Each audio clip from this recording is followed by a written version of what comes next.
কেনিয়ার উত্তর পশ্চিমাঞ্চলে অবস্থিত একটি ঐতিহাসিক ও সাংস্কৃতিক অঞ্চল, যেখানে মূলত পোকত পিপল জনগোষ্ঠীর লোক বসবাস করে।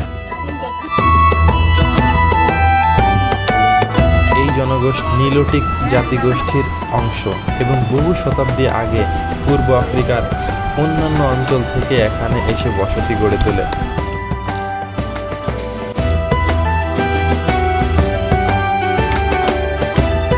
ঐতিহাসিকভাবে পোকট জনগণ পশুপালন, কৃষিকাজ ও বাণিজ্যের জন্য পরিচিত।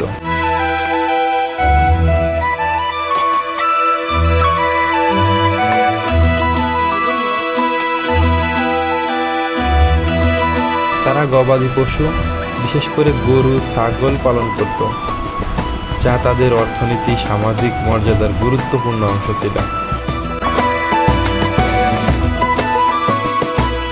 ঔপনিবেশিক আমলে কেনিয়া যখন ইউনাইটেড কিংডমের নিয়ন্ত্রণে ছিল, তখন পোকট অঞ্চলে প্রশাসনিক পরিবর্তন আসে।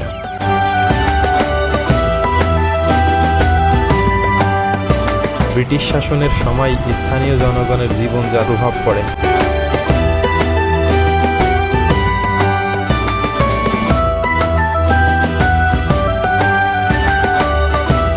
স্বাধীনতার পর কেনিয়া সরকার এই অঞ্চলকে উন্নয়নের আওতায় আনার চেষ্টা করে। বর্তমানে ওয়েস্ট পোকত কান্ট্রি নামে একটি প্রশাসনিক এরিয়া রয়েছে, যা কৃষি, পশুপালন ও পর্যটনের জন্য পরিচিত।